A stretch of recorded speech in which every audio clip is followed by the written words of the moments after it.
Ahí está. No sé si alguien tuvo la oportunidad de acercarse a la lectura de Julia Kristeva, pero es un texto que muerde. Es un texto complicadito, ¿no? No sé si alguien tuvo la oportunidad de espantarse un poquito con Julia Kristeva, porque la verdad, siendo francos, sí es un texto para tomarlo con calma, ¿no? No a las 3 de la mañana. A ver, no sé. Ustedes, no sé, Cristian, acá, Stephanie, si tuvieron una oportunidad. O sea, saben que la lectura siempre es recomendable, pero pues no es no es para nada impositiva, ¿no? Siempre en calidad de invitación. Entonces, no sé si tuvieron una oportunidad. Es complejita, y si no, pues a ver, díganse, ¿sabe qué? Porque miren, les voy a ser bien franco. El seminario pasado también pedí una lectura también de ella, de un texto que se llama Poderes de la Perversión. El seminario era sobre perversión. Y eran como unas 3 páginas. Fue un 30, 20, no me acuerdo. Y si me dijeron, ¿sabe qué? Es que no entendí nada. Yo no entendí nada, me decían. Entonces, no sé si también haya pasado eso, ¿no? Así de, ¿sabe qué? La verdad es que yo, no, o sea, pues sí leí, vi pasar las letras ante mí, pero así como que leí, recuerde que leí, pues la verdad es que no. Entonces, se vale, es completamente comprensible. Y siendo francos, muchas de las lecturas de psicoanálisis tienden a caer por ese lado. Hay muchísimas cosas. Muchas gracias. Ya me presentía, dije, no, que iba a tener servilletas a la mano. Venimos dormidos. Sí. Stephanie, la veo con apuntes, pero no sé si son de los módulos pasados o si tuvo oportunidad. Bueno. Entonces, yo nomás empecé a leer y ya no tuve tiempo por el trabajo. Pero nomás lo que empecé a leer fue de que hablaba como de la melancolía como algo que no se puede como que entender desde afuera, si no estás como que dentro de esa como que tipo abismo que tiene, que es como si lo que inunda como desde ahí como una profunda tristeza. O sea, como que hablarlo desde afuera no se puede como que entenderlo bien, sino que tienes que verlo como que más de adentro. Sí, de hecho, a ver, no sé qué tan triste o qué tan afortunado sea, pero la mayoría de las personas es de suponer que en este entendido de lo que ya vamos sabiendo que es la melancolía, todos la hemos sufrido en algún momento, ¿no? Es decir, ay, muchas gracias, Fer. Ay, Diosito se le pague.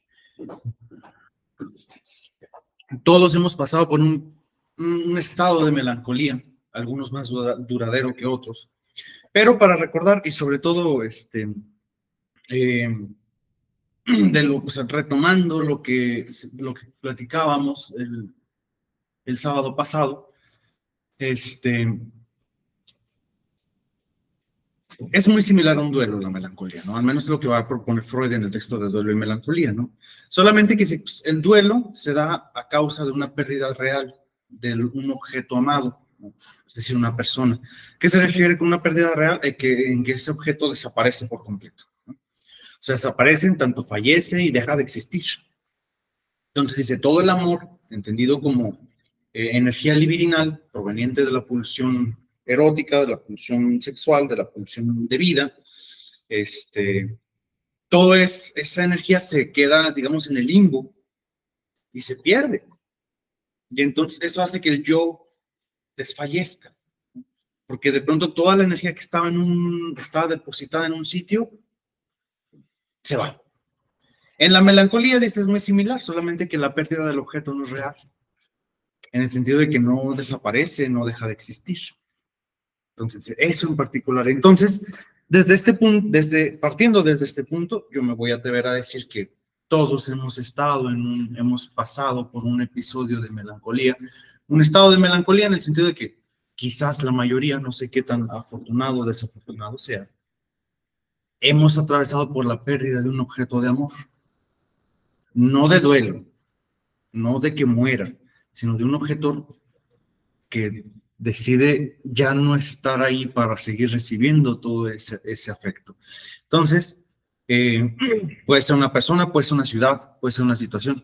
Por eso también de allí que esto que le llaman el homesick, ¿no? La nostalgia por la casa, por el hogar, de cuando las personas se mudan a otra ciudad, a otro país, ay, que les da como una pequeña depresión, una tipo de depresión, porque ya no están en su ciudad. ¿Por qué? Porque al final de cuentas esa ciudad, ese estado, ese país, esa casa, la casa de los padres, la casa que tuve a los 40, lo que sea, que yo amaba, deja de estar ahí para mí. Sigue existiendo en un plano ontológico, es decir, en un plano físico, sigue existiendo, pero se pierde, ¿no? Entonces de ahí que muchas les da esta como nostalgia del hogar.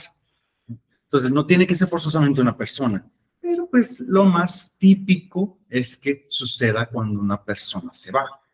Por ejemplo, también puede ser, hay una frase que me gusta, que es de, pues sí, con una pareja, que decía Gabriel Rolón que lo más parecido a la muerte es un desamor, que lo más parecido a un se murió, es un ya no te quiero más.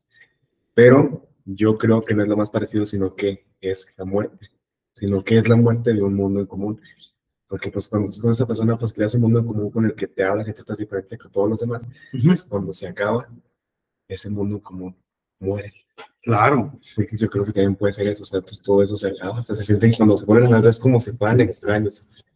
Y una frase de Bukowski que me gustó que es, extraños el conocerse y extraños el despedirse. Ay, es que ese Bukowski de pronto se avienta unas. De pronto sí, tiene varias horribles, pero, sí, es muy guarro. Pero de repente hay unas muy rescatables. Sí, no, el Bukowski de pronto tiene cosas preciosas, pero hay que buscarle entre 400 páginas para darle una frase bonita. No, pero sí tiene mucha razón, ¿no? Hay que poner esto, ¿no? El yo desfallece en la melancolía. ¿Qué significa que desfallezca? Pues justamente,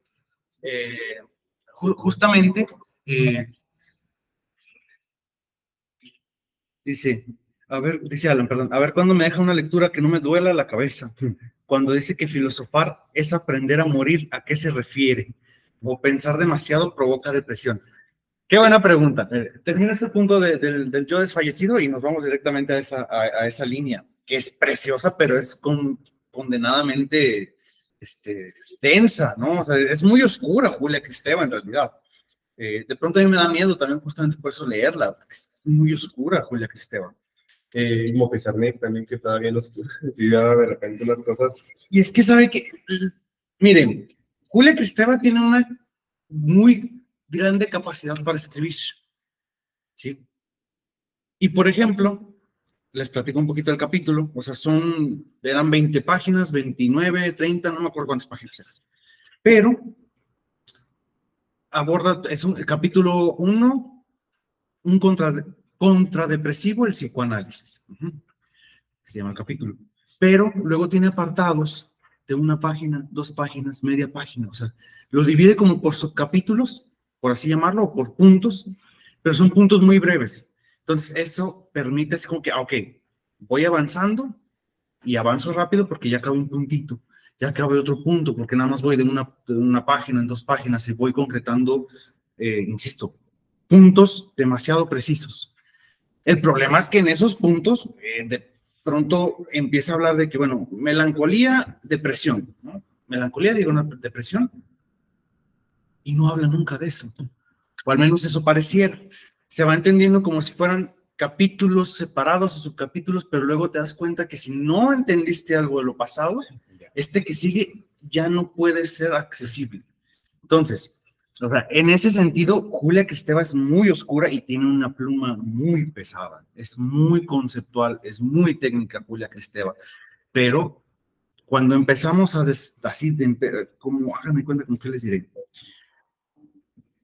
Cuando se han llegado a hacer burritos de deshebrada, sí, claro, sí. Ustedes tienen un cachito así de carne, ¿no? Perdón, un cachito así de carne, muy chiquito.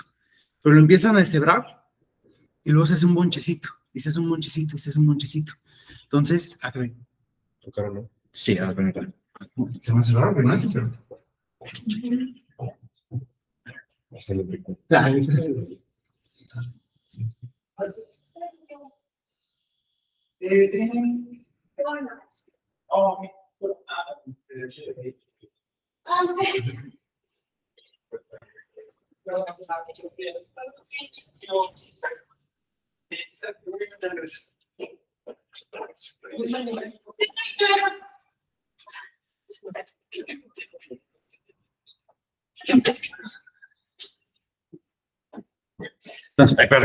Entonces, La deshebrada. la deshebrada, gracias.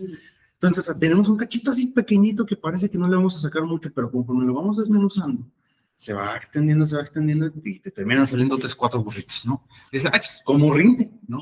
La lectura de Julia Esteba es así. Nada más que es un pedazo duro de deshebrar. Es un pedazo duro de carne que no se puede, o sea, que no tan fácilmente le empiezas a desprender. Pero realmente, o sea, por cada frase nos podemos detener un seminario completo. Así. Y bueno, ahorita voy a esa frase porque aparte es muy poética también, entonces de pronto se avienta frases justamente así como de filosofar es aprender a morir. Entonces, bueno, Ya me quedé pensando. sí, entonces, pero primero, desde lo que decía justamente, que creo que se puede conectar un poco con el comentario que dice, que ya hizo, o sea, la melancolía no es como morir, o sea, es morir hasta cierto grado, es la muerte en sí misma. Se da justamente por esto que ya trabajamos la semana pasada del desfallecimiento del yo, que era un punto que no alcanzamos a abordar del todo, ¿sí? Pero es un punto en donde una vez que todo eso que sale del sujeto se coloca en un objeto de amor, y ese objeto dice, ya no quiero eso, es decir, se quita de esa posición de objeto investido libidinalmente, entonces toda esa energía libidinal va a tardarse un poco en que regrese al yo. Va a tardar. Entonces, durante ese momento, hay 2 opciones.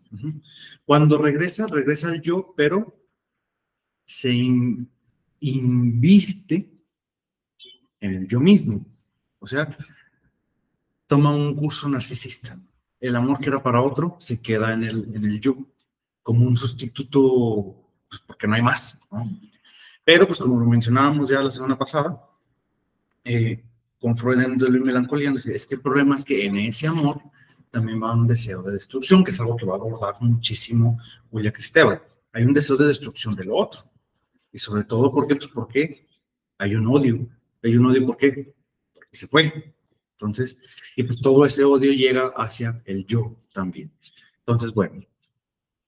Pero, entre ese pequeño lapso, ¿no? En donde esa energía, digamos, nos retoma un sustituto más natural, es decir, un sustituto externo, un objeto externo, el yo carece de esa energía.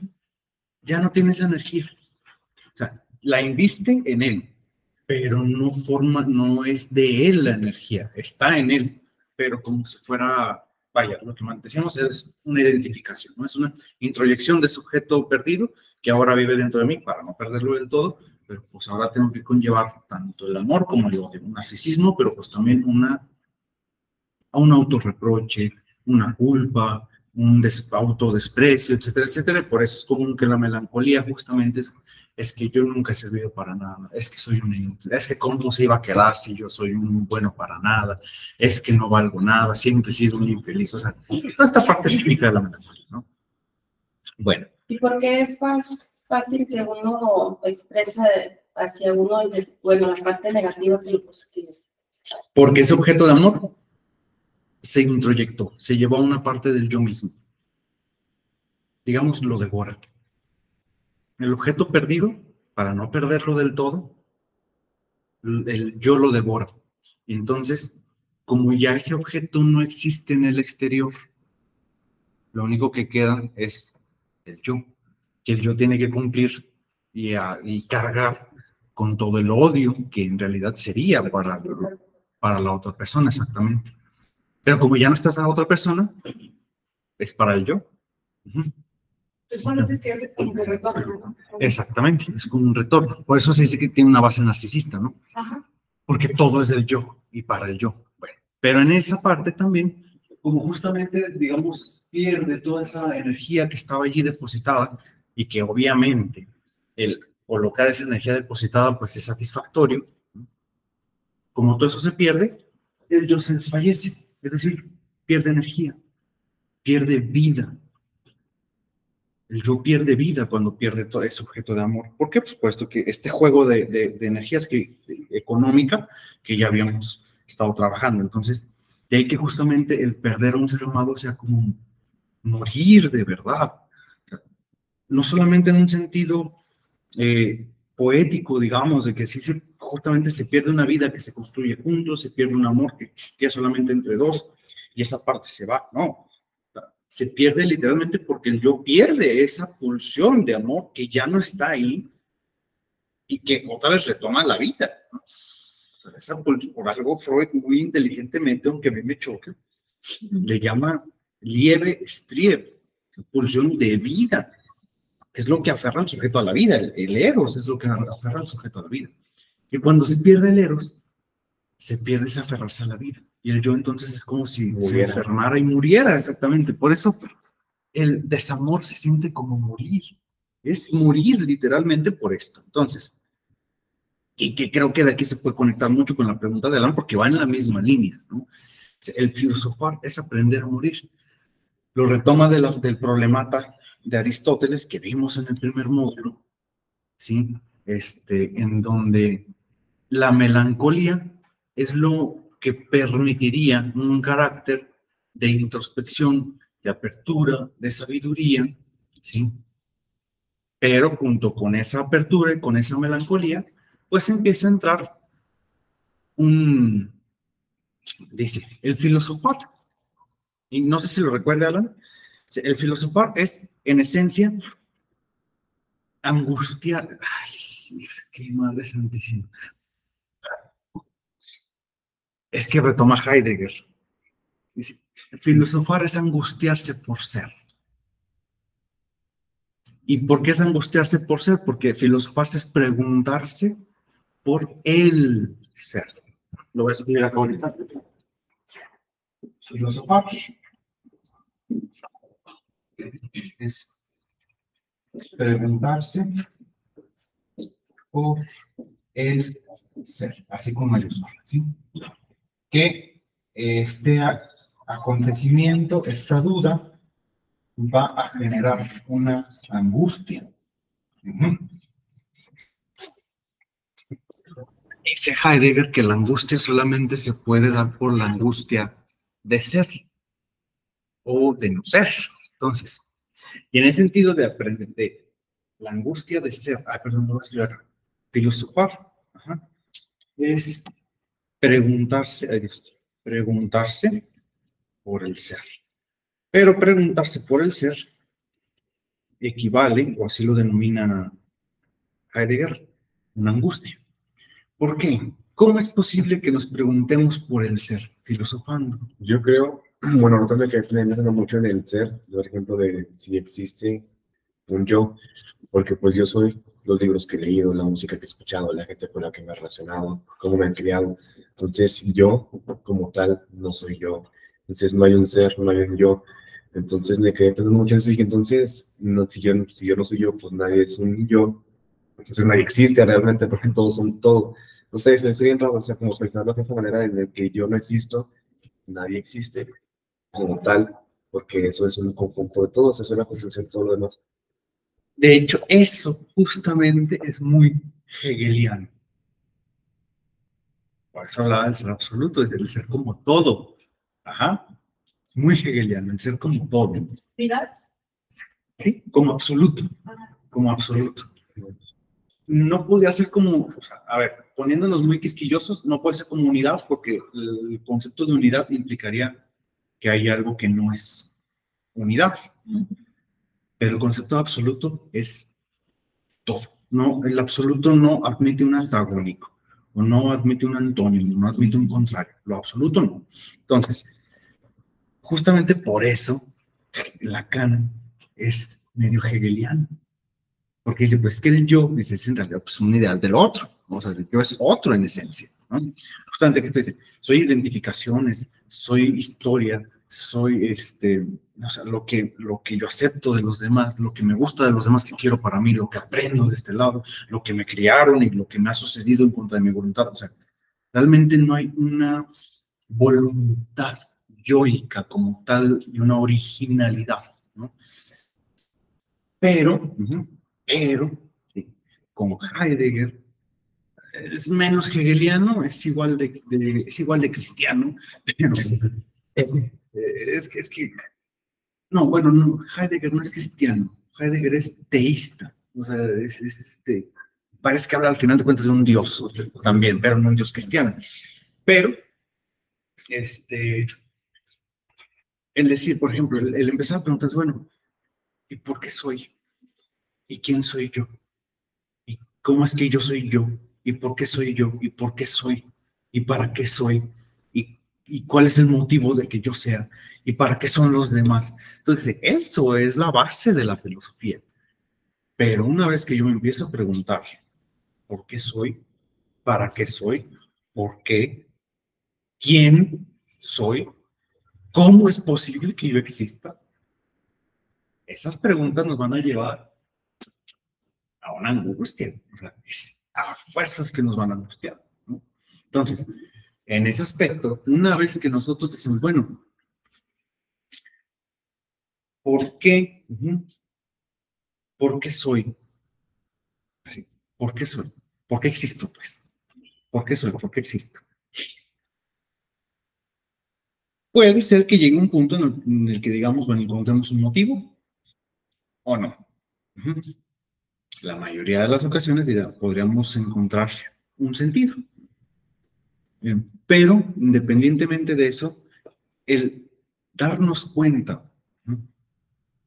El hacer muy consciente, filosofando obviamente, el hacer muy consciente el acto de que pues soy, ahora sí que pues, porque existo, porque hubo algo, tal vez un destino, un sentido, un deseo divino, un accidente, como quieran llamar, ya sea a través del sentido o a través del sin sentido, yo podría no ser, soy, pero podría no ser. Y en esa posibilidad de no ser, me acerca justamente a mi conciencia de que podría no existir. Y ese poder no existir, ¿a qué nos acerca? A la muerte. Justo los veces me quedé pensando en eso y sentí, no sé, sentí bien raro, como una especie de vacío extraño. Porque, por ejemplo, cuando yo nací, mi mamá estuvo a punto de morir, porque mi mamá en sí le dijeron que ya pues, no estaba como que muy bien de, pues sí, biológicamente para tener hijos. Entonces, me quedé pensando, y si yo no hubiera existido, entonces, porque también hubo otros dos hermanos que pues no pudieron existir. Y dije, o sea, fácilmente yo puedo ser uno de ellos y no existir, y no ser. Y sí, es como que me quedé con un vacío de que, oh, no, madre. Y que, pues, que pues, no recuerdo, o sea, obviamente no hay nada antes de que existas, pero cuando mueres yo creo que pasa lo mismo, o sea, es lo mismo que antes de que nazcas. Y no sé, me quedé como que con un vacío raro de que fácilmente pude no haber sido. Y justamente este tipo de cavilaciones pueden ser angustiantes. O sea, pueden ser angustiantes. Y justamente este tipo, a ver, ¿cuál sería el estado anímico que más fácil nos acerque a la muerte? Pues la melancolía. ¿Por qué? Porque la melancolía implica un constante no existir. Como idea, como pensamiento, como deseo, como pregunta. Si yo no existiera, no sufriría. Ah, profe, también de hecho la otra vez también encontré una frase que constaba en sobre Pizarnik, que se me hizo muy interesante como bueno, justamente como que esa parte de la muerte. Se me necesita como que verla que rapidote. Sí, sí, sí, adelante, adelante. Dice, hablo de morir, si no puedo suicidarme, si no me animo a complacerme, a entrar en donde quiero. La solución esta vez es clara, definitiva. No quiero vivir, no espero nada. Quiero no existir. Es simple, no hay explicación que dar. Quiero morir. Ni siquiera lo quiero apasionadamente. Lo digo como si pidiera agua. Quiero dejar de ser yo. Quiero abandonar mi cuerpo y mi sufrimiento. No es demasiado pronto. sí me quedé así de que, madre, ¿sabes qué acabo de leer? Y entre más lo leía, más triste me sentía. Sí, no, lo dicho, ¿no? O sea, es un abismo al que uno va cayendo, porque, o sea, no te, Pizarnik no te batea con fuerza, te batea por desgaste, ¿no? Entonces, que bueno, también escuchas, así, lo pido como si fuera agua, también, o sea, así como que noqueado, pues ese es un buen ganchito, ¿no? Entonces, más o menos de ahí, justamente, o sea, esta angustia nos acerca un poco a la muerte. Y esa angustia, obviamente, pues también va de la mano con un sentimiento, un estado anímico de melancolía, ¿no? Donde justamente menciona que dice, lo principal, dice, es la desesperanza. La desesperanza, la pérdida del sentido, ¿no? Entonces, la depresión es, en esencia, ¿no? Sobre todo entendido en la actualidad, y que conecta sobre todo con el suicidio, la pérdida del sentido. O sea, es el sinsentido, ¿no? El alma de la melancolía o de la depresión. Entonces, hay que recordar, ahí hace Julia Kristeva hace una brevísima diferencia entre melancolía y depresión, pero todo para decirnos, bueno, aquí en este texto lo vamos a tratar de forma indistinta. Melancolía, ella lo refiere más como a una melancolía psicótica, y la depresión más bien como una depresión neurótica, ¿no? Pero dice, aquí en este texto los vamos a tratar indistintamente. Nada más que si como que pone ese pequeño entrever de sí se pueden diferenciar, pero no lo vamos a hacer, porque para el final del texto es indistinto. ¿Por qué? Porque tienen la misma base. Alan, adelante.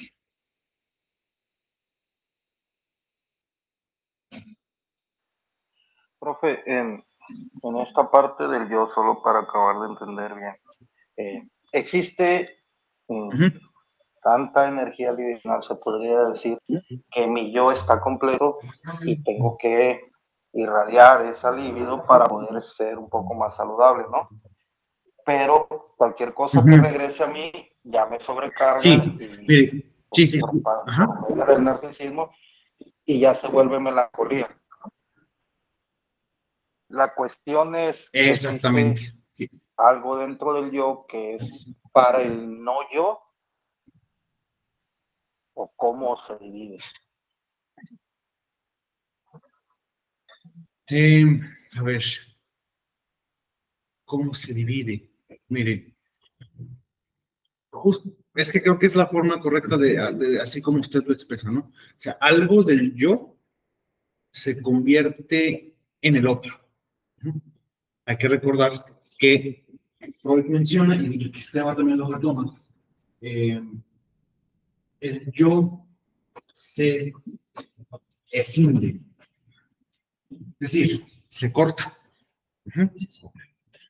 El yo se escinde, se corta.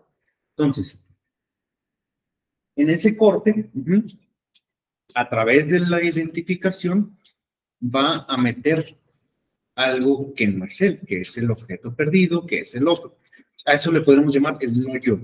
Entonces, pero, a final de cuentas, a ver, el yo, vamos a tomar así. Otra vez.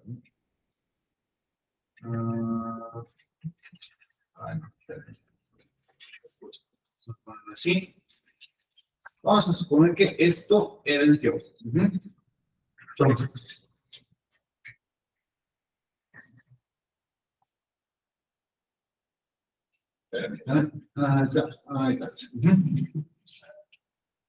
una vez que el yo hace ese pequeño, a ver, hace una decisión en el sentido de que no es una decisión tan radical como en las fases orales que propone Melanie Klein, en donde de a tiro así hace un corte, ¿sí? Esta parte le va a llamar no yo, esta parte se va a hacer yo, pero al final de cuentas sigue siendo de él, o sea, no está separado, ni más que lo llama de otra forma, y lo ve como si fuera el no yo, el otro. Entonces, como va a estar dolido o encarnizándose contra ese no yo porque lo quiere destruir, porque se fue, porque el amor es ambivalente, por todo, es lo que le va a estar dando lata, por así decirlo. Es lo que le va a estar dando lata ahí. Pero es que si nosotros, hay que ser muy, muy cuidadosos, porque si nosotros hiciéramos esto, ya no sé yo. O sea, ya está completamente separado. O sea, ya es, pues ya, o sea, ya son dos cosas separadas. El problema es que nunca se logra esa parte por completo. Siempre hay algo que va a seguir siendo parte de él. Y que tiene mucho que ver con lo que decía, con la fase oral canibalística de Freud.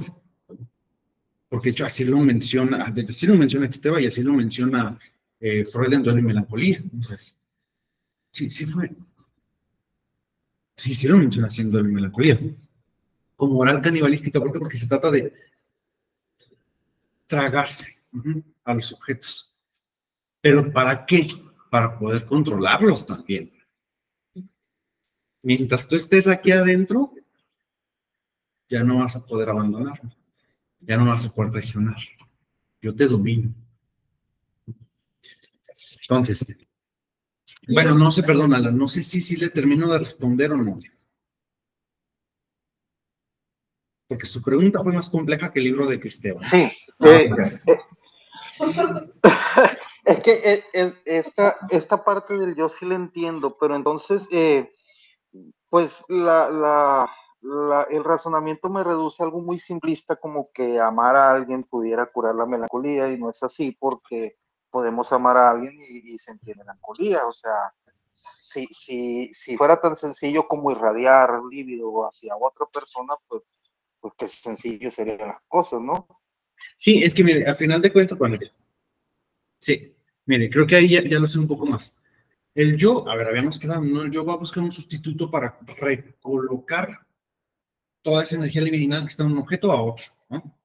Entonces, uno, simplistamente, como usted dice, puede decir, bueno, pues en cuanto recoloque eso, se acabó el problema.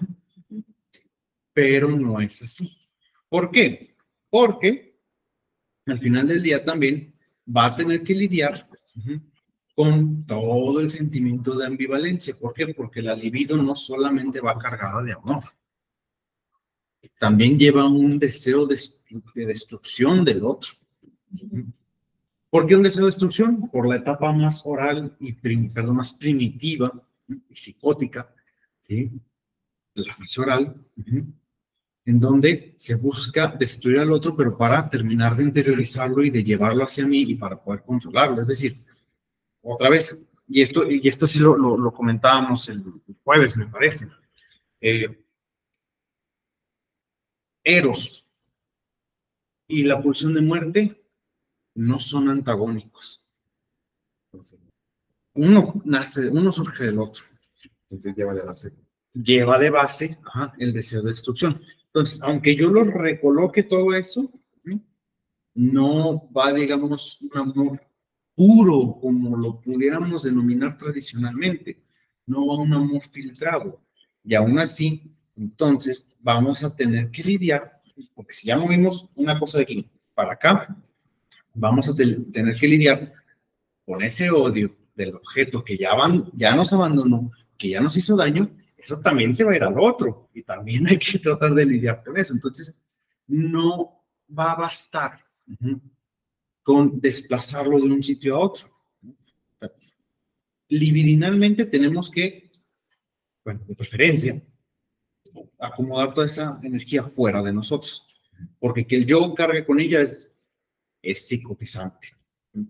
Tiene que ir para afuera, pero el solo hecho de colocarlo afuera no nos asegura que nos va a sacar de la melancolía. ¿Por qué? Porque tarde o temprano vamos a tener que lidiar con la ambivalencia de ese amor que ya recolocamos. Bueno, eso por un lado, perdón. Y por otro, ciertamente, cuando empezamos, hay personas que, por ejemplo, después de una relación muy larga, ¿no? Es muy común que, bueno, incluso no muy larga, no una relación muy larga, precisamente, pero una relación como muy intensa.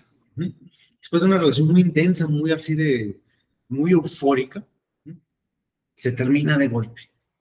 Ya sea una relación larga, una relación corta, pero eufórica, ¿sí? Y hay personas que de pronto, a los 2, 3 días, a la semana, a las 2 semanas, se encuentran el amor de su vida. Y se vuelcan en esa nueva persona como si no hubiera un mañana.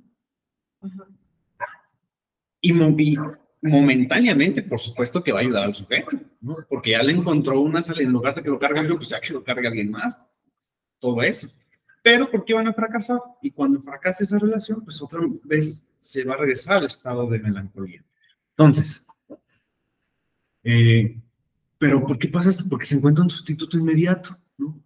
Y ese sustituto inmediato se convierte en la panacea. En la panacea. Se convierte en la cura para todo. Se convierte en la solución para todo. Sí, esto es muy común y de hecho estas relaciones todavía son más intensas, pero duran muy poco. O sea, estas relaciones como de, creo que le llaman. No, nada. Soy ese. Estas relaciones. Estas relaciones como de rebote, pudiéramos llamarles, ¿no? Como de, sí, pues de rebote, de revancha, ¿no? Suelen ser bien intensísimas, ¿no? Y pareciera que, o sea, en 2 semanas se van a casar y quieren vivir juntos, y ya adoptaron 4 gatos, y ya fueron al bautizo y ya son padrinos de no sé quién, y ya conocen o sea, una intensidad gigantesca, pero que muy pronto desfallece así. Todo se desvanece inmediatamente. Dice, ya entendí la parte que dice que la pulsión de muerte lleva los traumas recibidos en forma de instrucción. Exactamente. Exacto. Entonces, digamos que para que la melancolía pase, sí se tiene que encontrar un sustituto. O sea, pero ya no literalmente algo que reemplace, sino que pues, se convierta en una nueva figura, ¿no? Una figura completamente nueva. Entonces, la melancolía puede durar mucho tiempo. Y al final de cuentas, pues algo de eso, ya vamos a llamarlo así, pues como una vivencia, ya como una experiencia personal, pues también como que siempre va a estar haciendo allí un poco de ruido. Entonces, pero puede ser un estado muy largo. Puede ser, la melancolía puede ser un estado sumamente largo. Bien, entonces, aquí me gustaría retomar algo del texto, que es un concepto que de hecho hemos hablado muy, pero muy, muy poco pues, tanto en las clases en línea como acá en las de presencial y en el módulo, definitivamente no lo hemos mencionado. Es un concepto muy importante que retoma Cristeva. Es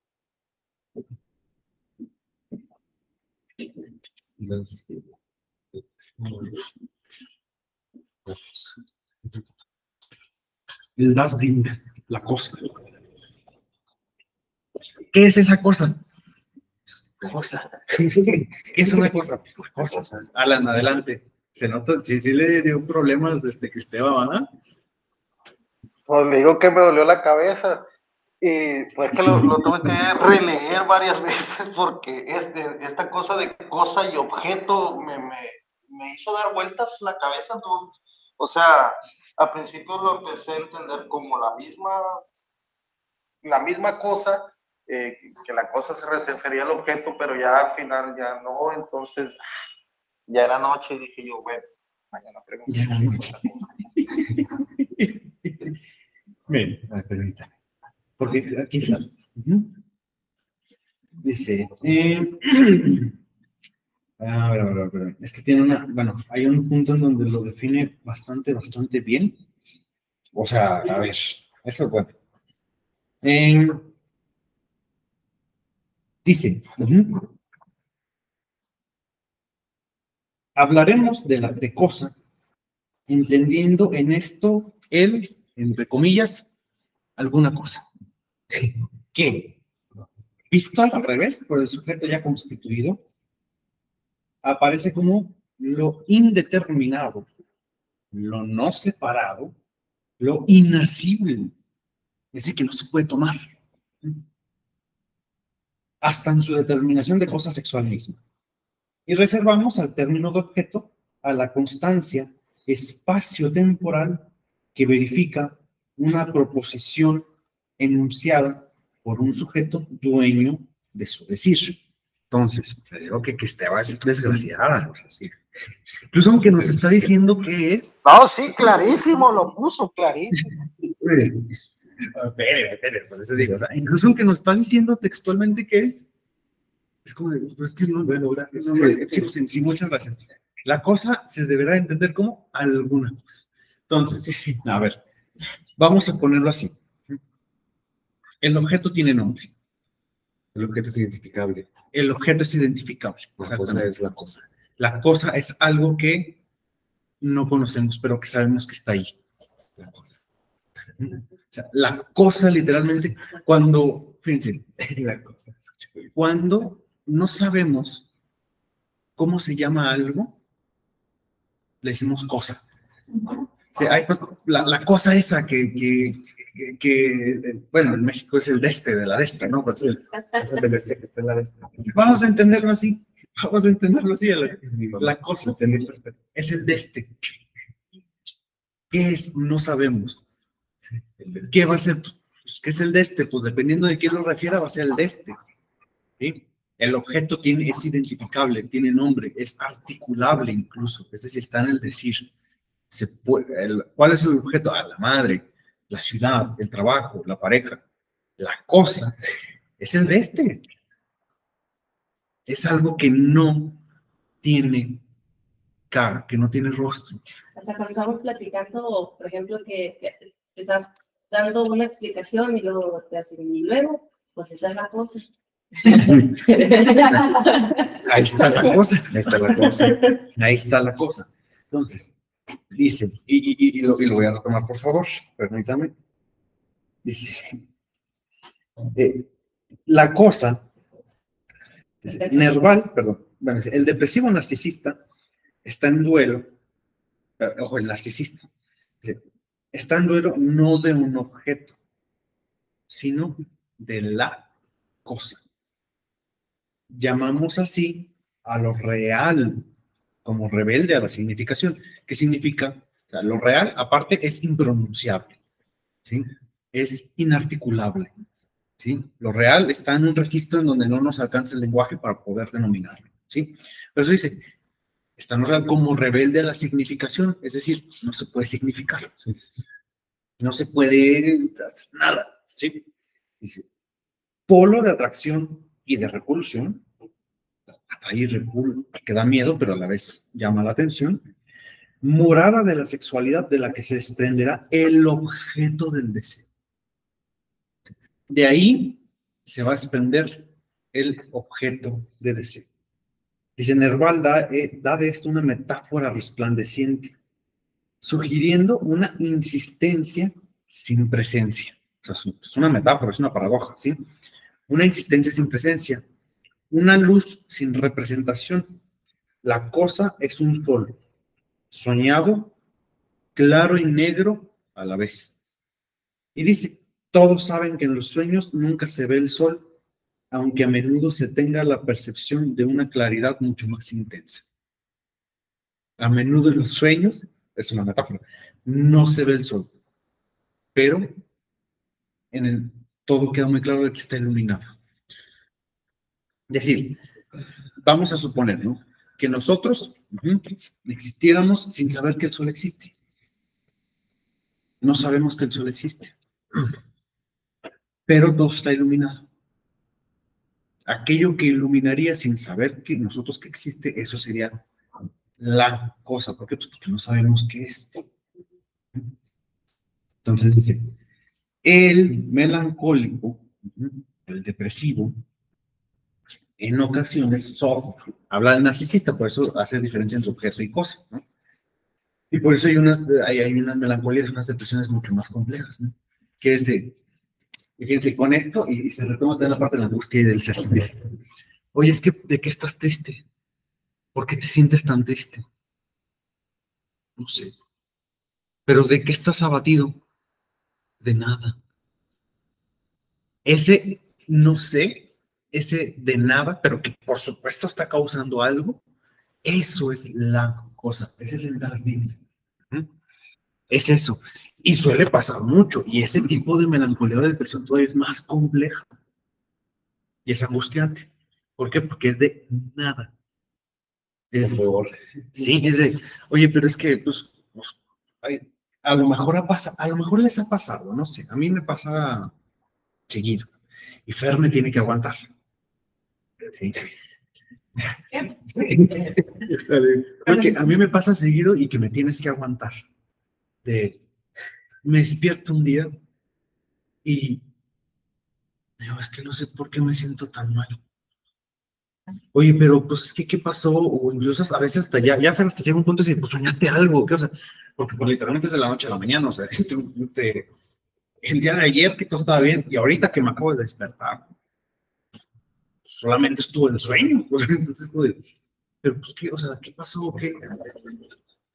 No sé, no sé, pero me siento desganado, me siento nefasto, asqueado, no, pues ni de mal humor, o sea, no enojado, ¿no? Bueno, esos son otros días. O sea, enojado, esos son de otros días, ¿no? Pero, vaya, que si despierto frustrado, impaciente, ¿no? Así, renegando de todo y todo me cae mal, no. Pero hay otros días que es como de, pues que sin ganas de nada. ¿Pero por qué?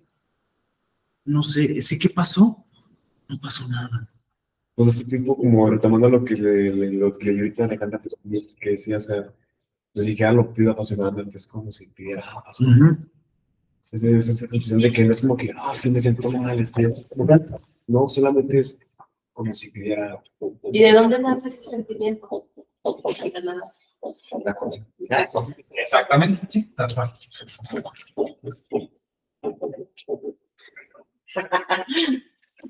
Nace, a ver, si bien, bueno, si Cristeva lo menciona como una depresión narcisista, entonces podemos afirmar, y aparte de que ya nos dice que la cosa forma parte de eso real, proviene justamente de un acercamiento a lo real. Un acercamiento a lo real que es muy común en el filosofar y en el arte. Ese pequeño acercamiento a lo real, a lo indescriptible, a lo indecible, a lo inarticulable. Es eso. Entonces, digamos que para las personas que están lejos de estos gremios y de estos rubros, que abren un entremirar de lo real, un acercamiento muy cauteloso hacia lo real, estas personas pues, nunca lo van a, no saben qué es eso. Hay otras acciones que nos acercan a esto, insisto, no que solamente en la filosofía o en el arte, pues una vivencia también te puede acercar a lo real, ¿no? Un asalto, un abuso, un trauma, o sea, te acerca, ¿no? Pero, pues, que es muy común y que, por ejemplo, de pronto, si hay personas que se acercan al arte o a la filosofía, al pensamiento, y de la nada están así, ¿no? Cabizbajo. Dice, el remordimiento, dijera mi abuela. Pues remordimiento, ojalá, tendría cara de verde, ¿no? Tendría nombre. Esa culpabilidad, ese remordimiento, esa conciencia, ¿no? Tendría nombre, preferiría que tuviera nombre, pero no lo tiene. Entonces, y esta parte, si de no le pido compasión, es fundamental para entender lo que sigue. Ahora sí, ya vamos a poder completar todo. Ya se me está desgastando el se nota mucho en el color de ahí. Sí, cierto. Bueno, dice, habla entrecortado, el hermetismo, el otro, el lenguaje de las cosas nuevas. Y voy a escribir acá también, porque no lo pido en pasión, lo pido como si fuera, estoy escribiendo fuera, perdón, si fuera agua. Se le salió el aire. Sí, se le salió el aire. Oye, y hablando de remordimientos, ¿qué pasará? Bueno, no vino nadie. Bueno, pues faltaron todos, bueno, 4 o 5. No sé, ¿qué habrá pasado? Yo la semana se me Yo olvidó. pensé, Estaba bien cansado del trabajo y me levanté a las 1 de la tarde y dije, ya, de no fui. está bien, está bien. Pero más, ¿sabe qué? Yo pensé que Jocelyn sí iba a venir porque me pagó. Dije, pues, Es que bueno, ajá. Yo por eso le dije, yo pensé que ya no iba a ir. Me dice, no, sí, sí, no hay, güey. Sí, ya lo vi. Ay, güey. Y Camila, no sé, es que yo vi, no lo había visto el mensaje. también se quedó dormida, yo creo. Sí, también me dijo que sí iba a venir. Sí, yo lo puse el sábado. Sí, de Abigail y de Naomi no me sorprende tanto porque pues Abigail ya ha dicho muchas veces que el levantarse temprano, sí, sí, sí, sí. También te llevas el eso. Ah, bueno, pues ahí está la cosa. Entonces, bien. Esta parte, creo que para mí, insisto, bueno, no sé, difícilmente, ¿sí? Pero no sé si habrán leído en la carpeta de Drive el blog de notas que dejo como con los seguimientos para cada módulo, ¿no? Yo les compartí, y creo que también los escribí en el mensaje de WhatsApp, ¿no? Yo les decía, todo el seminario realmente nace por un deseo de hablar de este libro, ¿no? Casi todo, o sea, tuvo como pilar este texto de Julia Cristero. Entonces, que afortunadamente, ¿no? Bueno, se siente muy bonito, yo se lo platicaba a Fer, que se siente muy bonito el decir, bueno, quiero hacer un seminario de esto. Y pues bueno, más o menos a lo largo del año es como de ir planeando, ¿no? De, bueno, pues con esto puedo arrancar, ¿no? Y Aristóteles tiene este texto y bla, bla, y Hipócrates esto y esto y lo otro. Y bueno, pues por ahí me he encontrado algo de un tal Klimansky, no sé qué, o lo había escuchado, ¿no? Y entonces cuando yo empecé, pues, eso, ¿no? Y justamente yo compré este libro porque dije, pues, para ver si me sirve para el seminario. Todo, ¿no? O sea, claro que lo tengo que hacer. Entonces, se siente muy lindo cuando leyendo a alguien que sí sabe, ¿no? Es de, no, pues, Klimansky y Aristóteles, de, bueno, no andaba tan perdido, ¿no? Entonces, todavía termina de reestructurar y confirmar las ideas que en medio se querían compartir.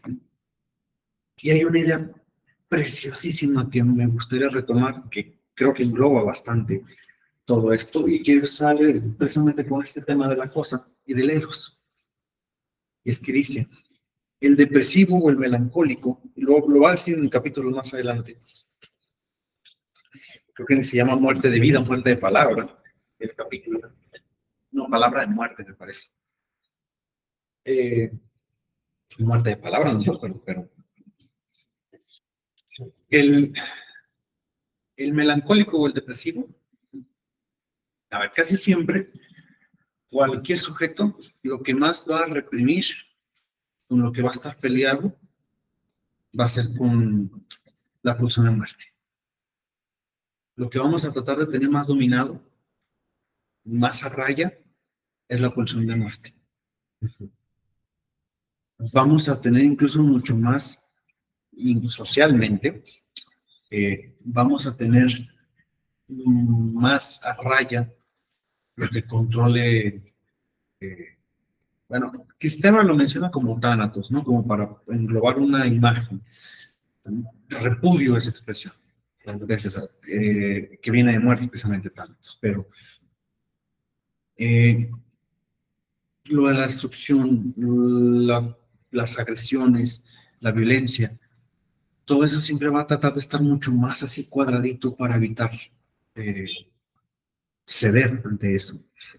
Sí, el problema es que en la melancolía y en la depresión, lo que el sujeto detesta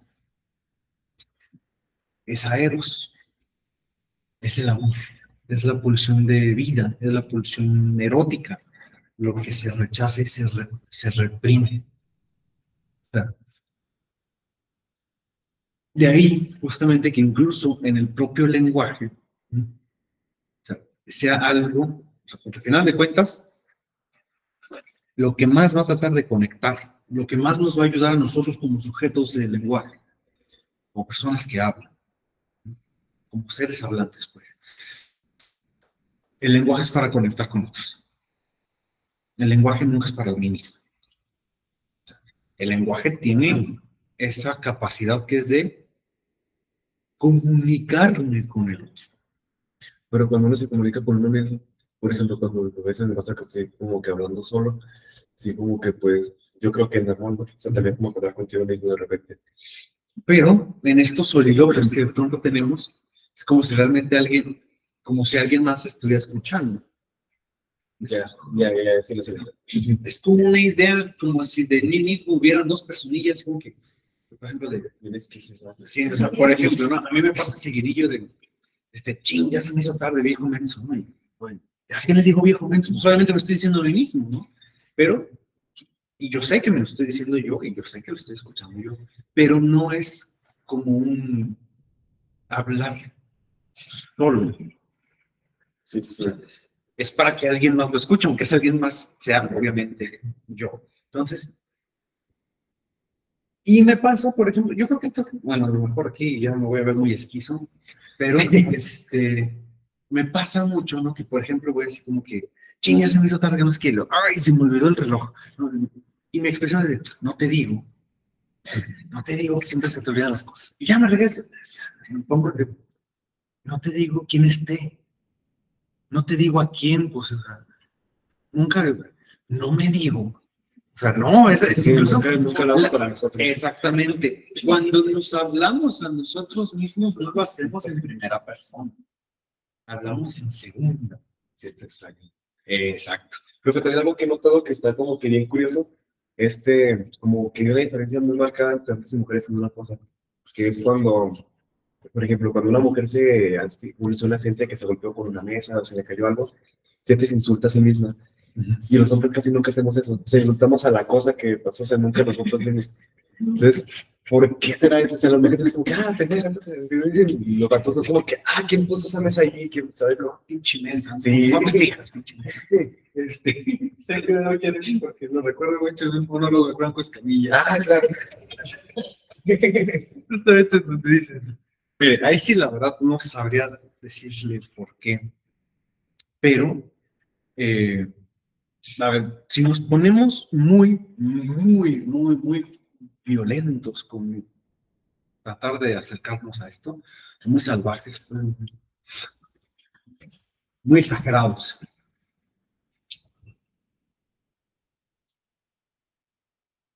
Y es que es algo que también llega a retomar Cristeva, que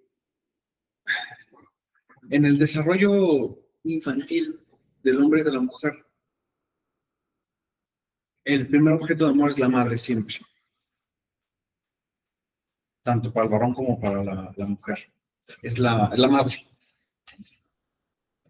¿Por qué? Porque es quien carga, es quien da alimento, es muy difícil. E incluso, vaya, estoy diciendo es la mujer, es la madre. La función materna, pues, es el primer objeto. Vamos a decirlo así, la función materna.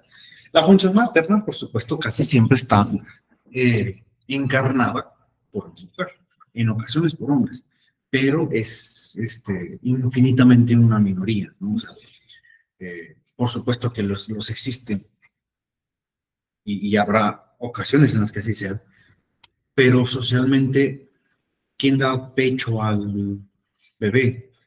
O sea, ¿quién da alimento? Es una función materna, ¿no? Entonces, que insisto, regularmente, casi generalizadamente, insisto, yo sé que hay muchas veces, bueno, hay excepciones, pero no como para decirle 50-50, como para que sea algo ambiguo, ni de chiste, ¿no? Ni cerca. Es la mujer quien encarna, perdón, la función materna. Entonces,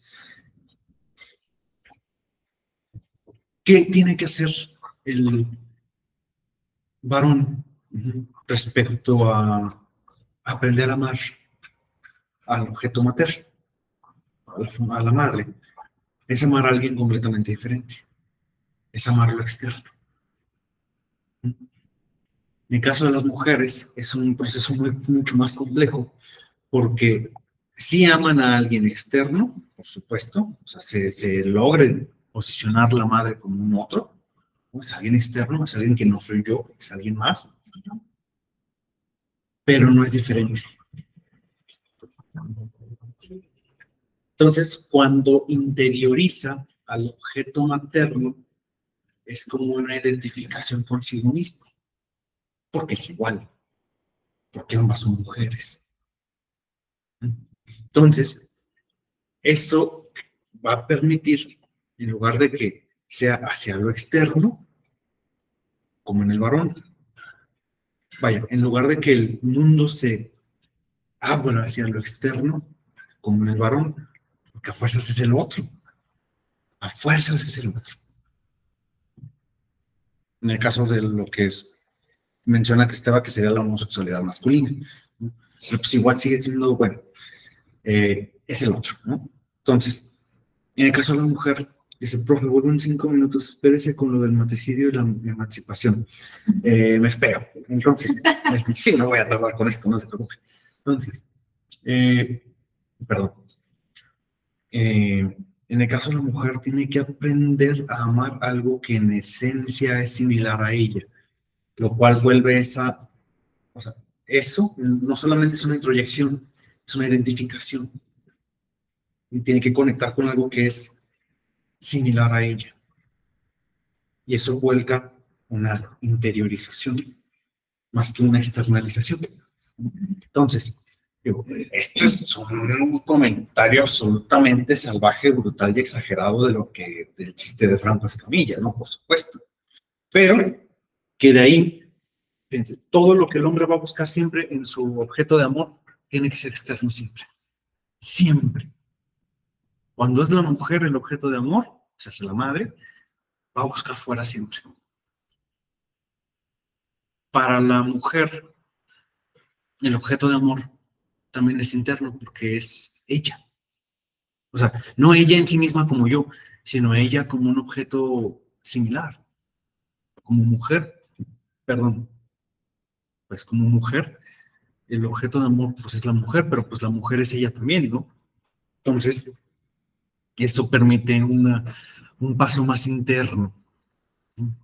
Y con el hombre siempre tiene que ser externo, siempre, en el caso de la heterosexualidad. Para que la mujer desarrolle la heterosexualidad, pues obviamente va a ser complejo, ¿no? Porque el objeto de amor es el interno, pero es el similar, pero tiene que como quiera compatar con lo externo, que es el padre, ¿no? Entonces es un poco más difícil. Incluso de allí tal vez quienes proponen mayor facilidad o mayor prevalencia, pudiera decirse, una mayor probabilidad de que la homosexualidad se desarrolle con mayor facilidad en mujeres que en varones. Y obviamente, si a esto le añadimos lo social, pues ya, o sea, el hombre va a ser generalmente con mayor prevalencia heterosexual que la mujer. Entonces, bueno, eso por un lado. Pero por otro lado, ¿no? Pues obviamente también hay otros mecanismos, ¿no? U otros acomodos, otras posiciones en donde, por supuesto, va a desarrollarse la homosexualidad femenina, la homosexualidad masculina. De ahí que, fíjense, de ahí que quizás se entienda un poco más la frase tan tajante de Lacan, y es incómoda. Bueno, es incómoda sin contexto, ¿no? De la mujer homosexual también es heterosexual, porque desea la mujer. Ah, sí, sí, sí, sí. O sea, es una frase que incomoda sí. Cuando, pues, sobre todo sin contexto, pues más. Y luego si no les gusta el psicoanálisis, pues más todavía, ¿no? Pero... Ahora sí sin contexto.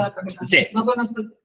Sí, no. Entonces, o sea, incluso la mujer que desea a la mujer es heterosexual, porque lo heterosexual es desear a la mujer. Entonces,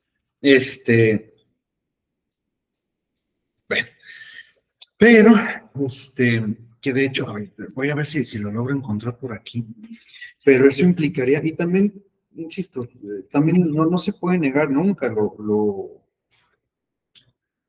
no se puede negar nunca lo social ni lo contextual, ¿no? De que también a las mujeres se les enseña mucho más fácilmente a conectar con algo interior que los hombres, ¿no? Los varones difícilmente se nos enseña o se nos educa a mirar hacia adentro de uno mismo. Y todo siempre es lo externo, todo. Eso. Y, diría Octavio Paz, en la mujer existe una posibilidad de interiorizarse. En el varón. ¿Por qué creen? ¿Por qué creen que haya una posibilidad de un mundo interno en la mujer y en el varón no? Según Octavio Paz, que no habla de psicoanálisis ni de chiste. La mujer no es capaz de dar vida. Hay algo que, literalmente hay algo que puede salir. Ya. Hay un mundo interno en donde se gesta vida. El varón no, vamos a decirlo así, el varón es un circuito cerrado. Insisto, Octavio Paz no habla ni de chiste de psicoanálisis, ¿no? No habla de psicoanálisis. Hay cosas que se... ¿Voy a estar hablando de psicoanálisis o no? Pero pues realmente yo lo dudo, ¿no? Pero, o sea, pues, precisamente, o sea, es una posibilidad de un mundo interno. Hola. Hola. Fácil. Buenos días. Hay agüita, hay café y hay galletas. Pues la rosca sigue buena, pero no, sigue buenilla, pero las galletas son el plato del día de hoy. Entonces, agarra aire porque las escaleras están pesadas. Sí. Profe, en el apunte que tiene ahí del lenguaje de las cosas mudas. Ah, sí. ¿Qué? Ah, sí. ¿Y eso? Sí, ya lo escribí. Sí, es correcto, yo lo escribí. Ahora, bueno, entonces, en el caso de hablar entrecortado y el lenguaje de las cosas mudas, ¿sí? Como les decía, el lenguaje es algo que nos acerca al otro, ¿no? El lenguaje tiene la posibilidad de acercarnos al otro, de lograr una común unión entre otros, una comunión entre el otro y yo. Pero eso implica forzosamente darle paso al eros, ¿no? Porque es lo que busca conectar con otro. O sea, la pulsión erótica, la pulsión sexual, la pulsión de vida, es lo que busca conectar con otro. Conectar.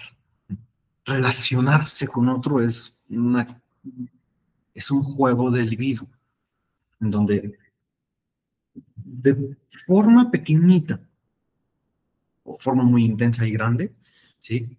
Pero yo voy a tratar de comunicar con otro, de relacionarme con otro. Y ese relacionarme con otro es forzosamente nacido de una carga libidinal que sale y trata de investir a otro. Y la forma de tratar de investir a otro con esa carga libidinal es a través del lenguaje, porque es lo que conecta. Es decir, yo difícilmente puedo conectar con otra persona sin lenguaje. Sin lenguaje me es imposible. Vamos a ponerlo así.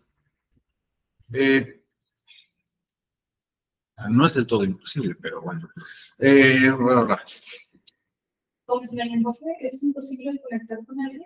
Si el lenguaje que, o sea, no escuché. En el sentido, no en un sentido de idioma o de palabras, no. En el sentido del lenguaje, que es lo que da nombre y acomoda las cosas. ¿Sí? Que da nombre. Por ejemplo. Ah, Vamos a decir, por ejemplo, es que incluso hasta decir, no, pues es que vi pasar a una muchacha muy guapa en la calle. Bueno, pero, pues, y me enamoré. Y la voy a empezar a acosar de ahora en adelante, ¿no? Me enamoré intensamente. Pero, pues, ¿qué es eso que pues, o sea, ¿por qué? ¿No? ¿A qué nos podemos decir? No, pero no hablaron, no hubo lenguaje. No, por supuesto que no. Pero hay lenguaje en el sentido de que de entrada yo puedo denominar a ese objeto mujer. O sea, es una labor del lenguaje. Sin eso, pues ya de entrada no. Luego aparte, dice que fácil. Qué fácil.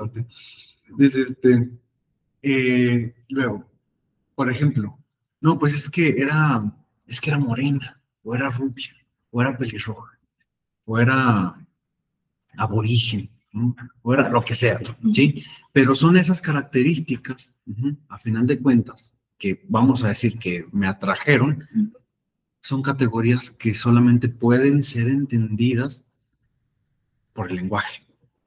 A eso me refiero. No forzosamente no, es que tienes que hablar para... No. Sí, porque estaba pensando, o sea, por ejemplo, con un bebé, o sea, la mamá con un bebé. No, pero justamente está esto. Exacto.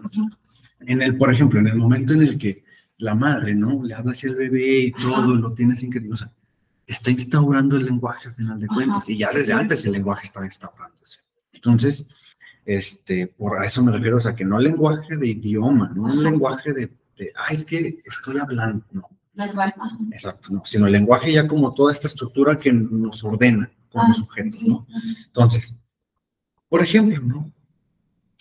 Si yo quiero ser amable con el chofer del taxi, con el taxista, ¿cómo se lo voy a demostrar al señor taxista? Pues, tengo que hablar. ¿Perdón? Sacándole plática. Incluso hasta el final pues a lo mejor no platicábamos ni nada, pero al final muchas gracias, que tenga buen día. Muy amable.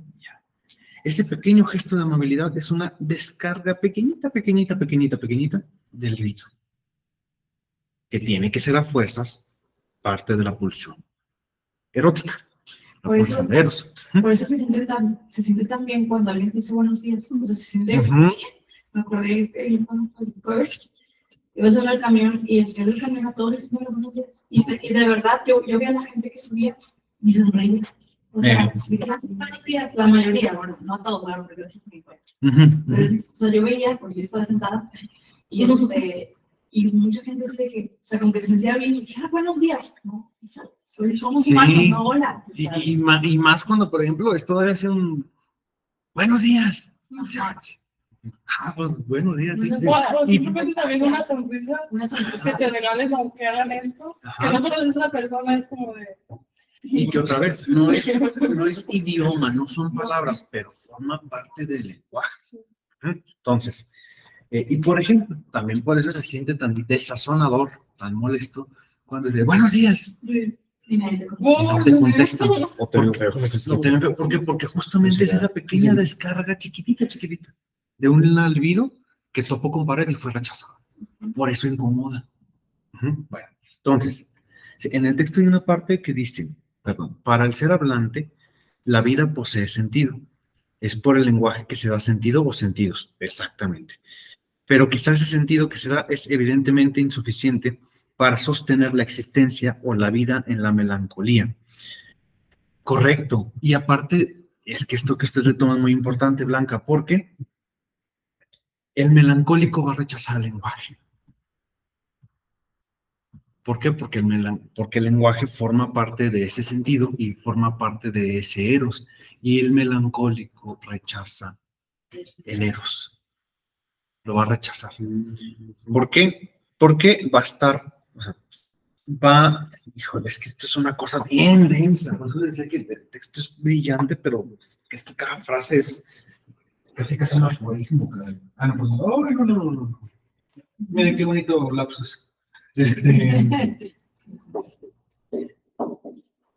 Ahí están los actos fallidos, ¿se da cuenta? Algo tan sencillo. Qué casualidad, que solamente borré y se quedó. Pido compasión. Pido compasión. ¿Sí? Pido compasión. Está bien cómodo.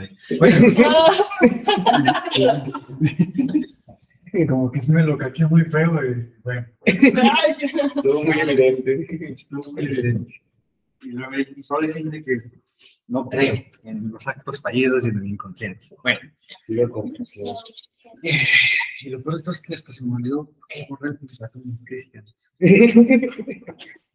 Ya.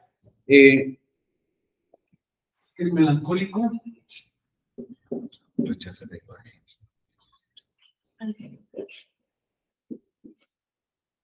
Rechaza el deseo. El melancólico rechaza todo deseo. Y como el deseo es en esencia lo que mueve, es decir, hay que recordar que la pulsión de muerte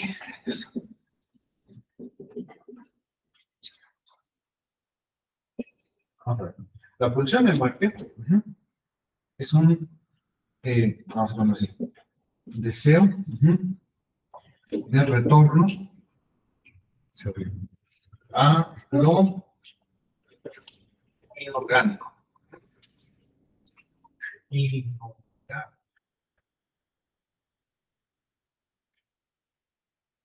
La pulsión de muerte es en esencia un deseo, el deseo de un retorno a lo inorgánico. Es decir, a la no existencia.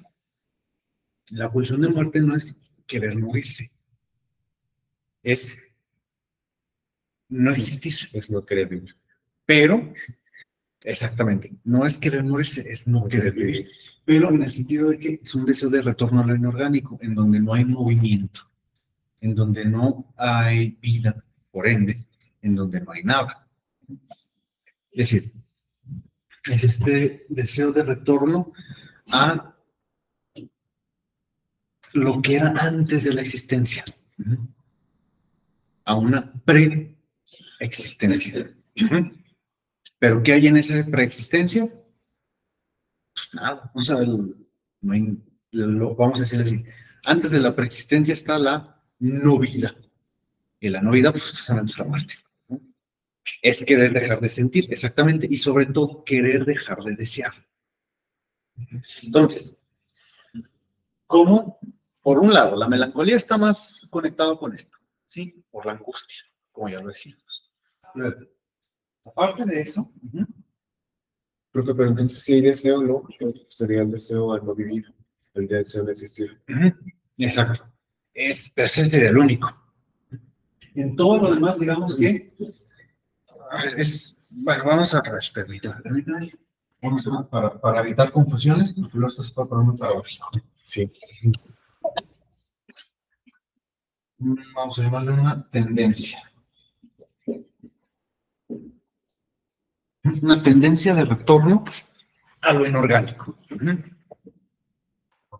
Una inclinación a, una inclinación pulsional, dicho sea de paso, ¿no? Que yo no domino.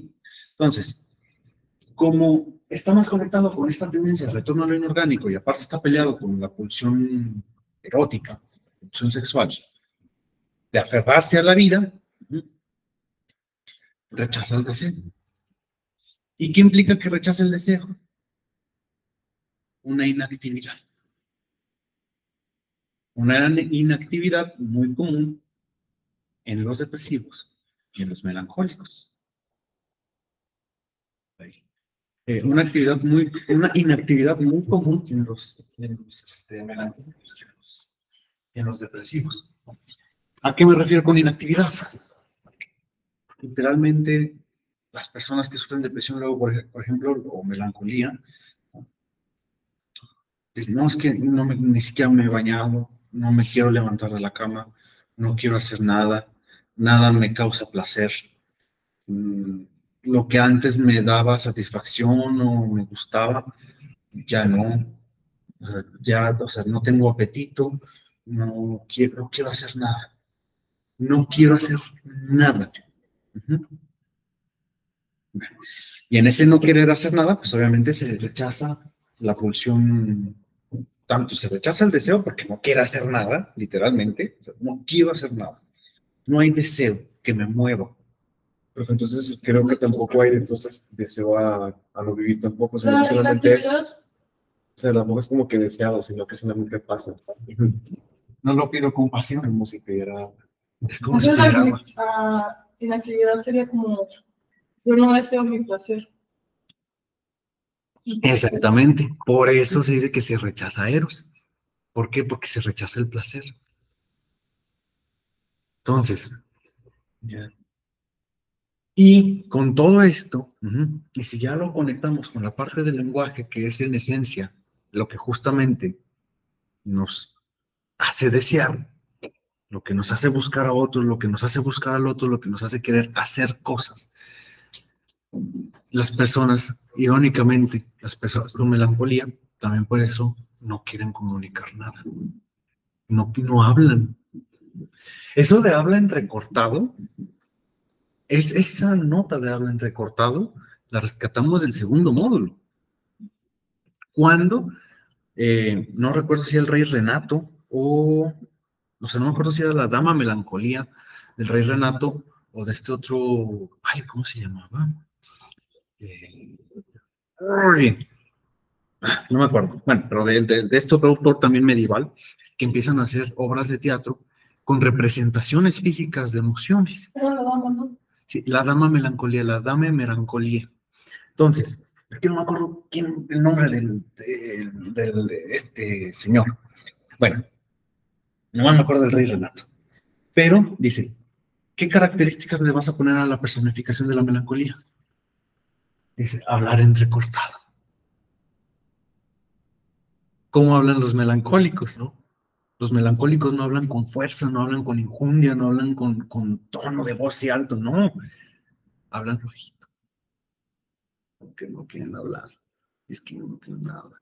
¿Sí? O sea, realmente vean a alguien triste. O sea, ya, bueno, alguien, pues sí, melancólico, dolido. ¿Sí? O sea, y ojo, no es la euforia de la tristeza, ¿no?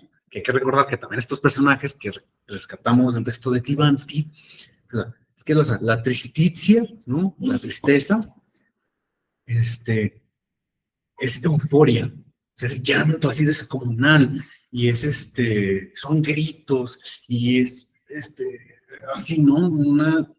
Es una explosión de energía, pero de llanto, de dolor, de sufrimiento. La melancolía no. Dice, la melancolía, ¿cómo es? La melancolía es lenta, habla entrecortado, es pálida, es inexpresiva, es de desesperanza. O sea, así es la melancolía. Entonces, por eso la apuntaba ahí desde un principio, el hablar entrecortado, porque es un rechazo hasta del lenguaje. Es un rechazo hasta del lenguaje. ¿Por qué? Porque incluso en el lenguaje y en el querer comunicar algo a otro, implicaría justamente una satisfacción y un deseo. Y justo ayer platicábamos, Fer y yo, de un amigo. Digo, es que, bueno, a causa de un amigo, ¿no? Que estaba ahí medio pasando por una ruptura fea. Le decía, es curioso cómo, por ejemplo, a los hombres se nos enseña mucho que, no digo que a las mujeres no, pero porque es algo mucho más común en los varones, que cuando las cosas van mal, o muy mal, hay que hacer una cosa, tomar.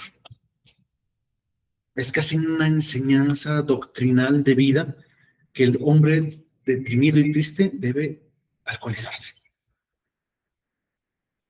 Es algo muy cultural. Entonces, pero yo le decía, es bien raro porque estaba teniendo problemas para dormir porque hay un problemilla ahí con un vecino, ¿no? Que, bueno, pero ha estado durmiendo muy mal. Y un amigo le dice, ¿no?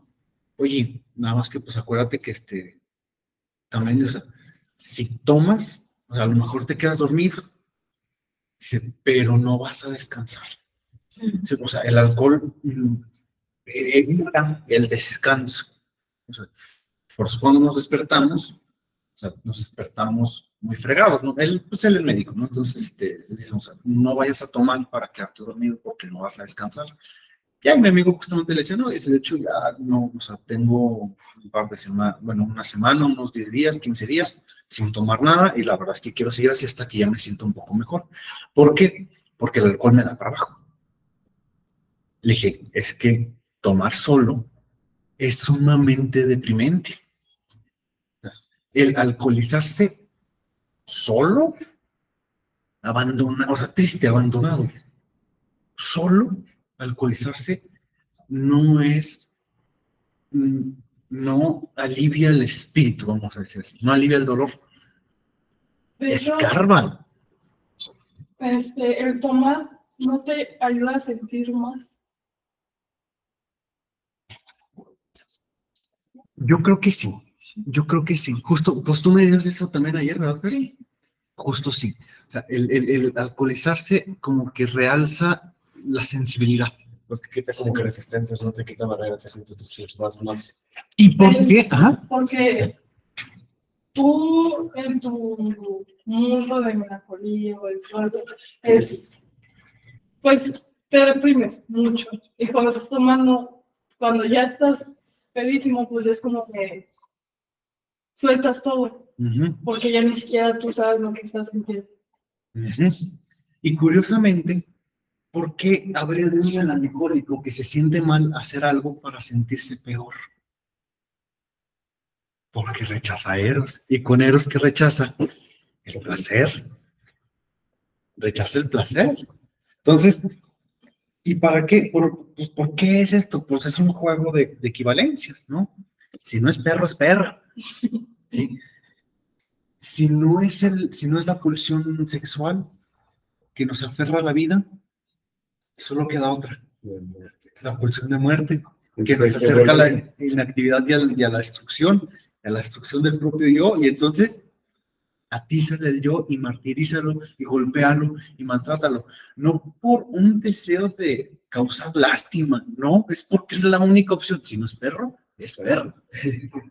Claro, entonces como que una vuelta contra sí mismo. Exactamente, exactamente. Dice, Alan, el tomar solo te hace filosofar. No, mire, ahí le va. Hasta los filósofos se emborrachaban, pero se emborrachaban entre varios. El Eso es la ignorancia. el vicio es la ignorancia. Sí, a ver, espérese, porque yo soy vicioso. No, no, espérese, sin raspar mueble, espérese. No, sí, ciertamente, nada más que ahí el vicio se debe de entender Sí, se siempre entiende. como lo contrario a la virtud. En lugar de valores y antivalores, que nos lo enseñan en la primaria, que está muy mal dicho realmente, pues, no existe el antivalor. Es virtudes y vicios, ¿no? Decía una maestra, dice, por ejemplo, dice, ¿cuál sería el opuesto a la virtud? Es la paz. Ajá. ¿Cuál sería el opuesto? La guerra. ¿No? Pues la paz y la guerra, la violencia. Entonces decía, bueno, dice, pero ni modo que digamos que la guerra o la violencia no sea valiosa. Dice, no puede ser un antivalor. Antivalor significa eso, que no tiene valor. Dice, y por supuesto que tiene valor para muchas personas, pues es tan deseable. Dice, pero es un vicio. Es un vicio porque corrompe a la virtud de la paz, ¿no? Por ejemplo. Entonces, bueno, fíjese, por ejemplo, en el banquete, ¿no?, de Platón, llegan y se ponen a discutir sobre el amor precisamente, como creo que eran como 8 filósofos, no me acuerdo de los nombres, Ajá. pero justamente dice Platón, dice, todos, o sea, todos llegaron con resaca de la noche anterior. Y entonces, ya estando en el banquete, hubo quienes empezaron a hablar sin tomar. Pero otros que llegaron bien, sobrios, sin resaca, fueron de los primeros en emborracharse. Y entre uno de esos jóvenes estaba, no me acuerdo del nombre, no sé si quiero decir Glaucón, no me acuerdo, o Febas, no me acuerdo, pero ya un poquito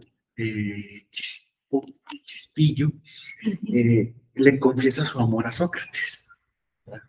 Ajá. Bueno, o sea, no un amor así como Sí, no. ajá, pero sí como que le empieza a decir cosas amorosas. Ujú. Entonces, pero hasta ay, con su amigo feliz. Mi caro amigo feliz. Bueno,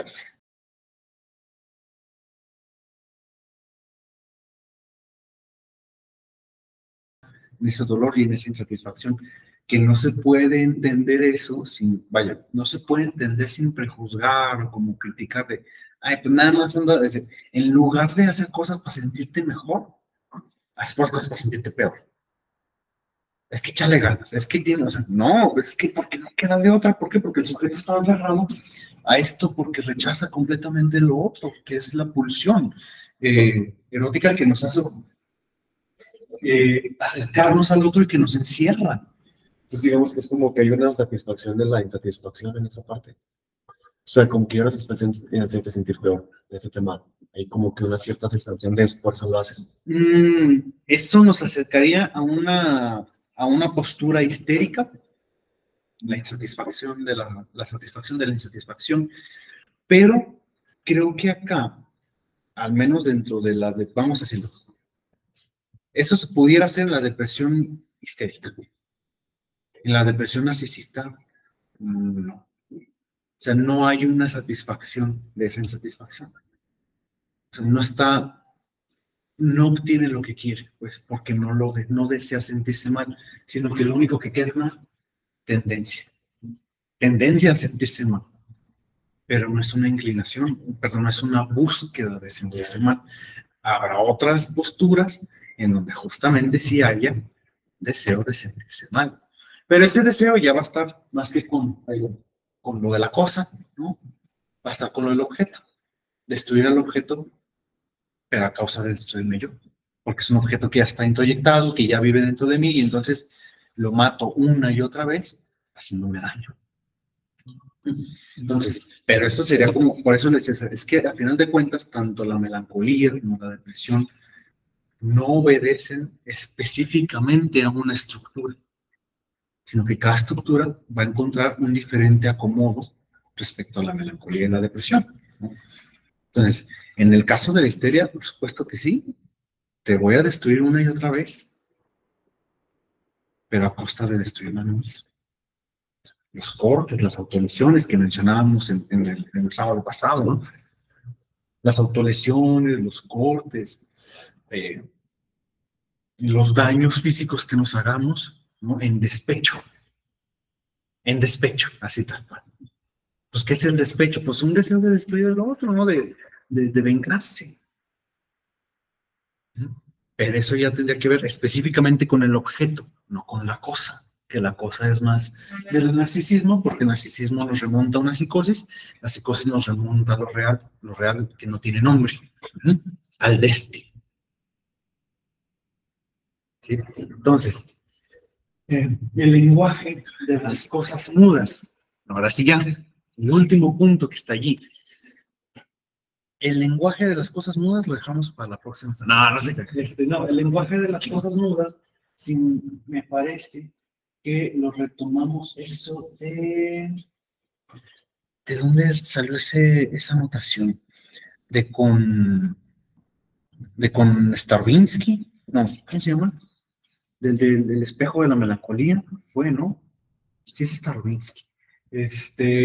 Creo que salió de ahí esa anotación, ¿no? Dice que Esteban, que justamente debido al rechazo, ¿no? Del lenguaje, y porque, ojo, también, como y retomando también el oportuno comentario de Blanca, que dice, o sea, para el ser hablante la vida posee sentido, es por el lenguaje que se da sentido o sentidos. En la melancolía y la depresión es en esencia también pues una pérdida de sentido, ¿no? O sea, el sentido se pierde. Y entonces, pues el lenguaje también ya no cumple esa función de dar sentido porque ya se perdió. Entonces, pues empieza a rechazar también. O sea, hay múltiples razones por las cuales rechazar el lenguaje, ¿no? Entonces, empieza ahí Cristeva a retomar un punto que es sobre el mutismo, o sea, el deseo de no hablar. Bueno, el rechazo a hablar, mejor dicho, el rechazo a hablar en los melancólicos, en los depresivos. Y bueno, recuerdo que apuntaba, es que no me acuerdo si salió ese de Stravinsky o de Baudelaire, la verdad. No me acuerdo de cuál de los dos, pero recuerdo bien, esto sí lo recuerdo bien, que a final de cuentas, cuando el depresivo o el melancólico rechaza el lenguaje, no deja de ser sujeto del lenguaje, lo rechaza, no le da cabida, pero el lenguaje ya lo atravesó pues desde que nace, ¿no? Desde que existe ya el lenguaje, ya está ahí, ¿no? Ya está ahí el lenguaje. Entonces, a pesar de todo esto, el pobre melancólico te encierra en un lenguaje, vamos a llamarle en un lenguaje en donde no se dice nada. Lenguaje de las cosas mudas le vamos a llamar, aprovechando esa expresión que, insisto, no recuerdo dónde salió. Pero, ¿qué va a hacer otra vez? ¿Qué va a hacer? Lo que se supone que debería de salir y no sale. ¿qué creen que cause todo el lenguaje que se queda encerrado en un sujeto?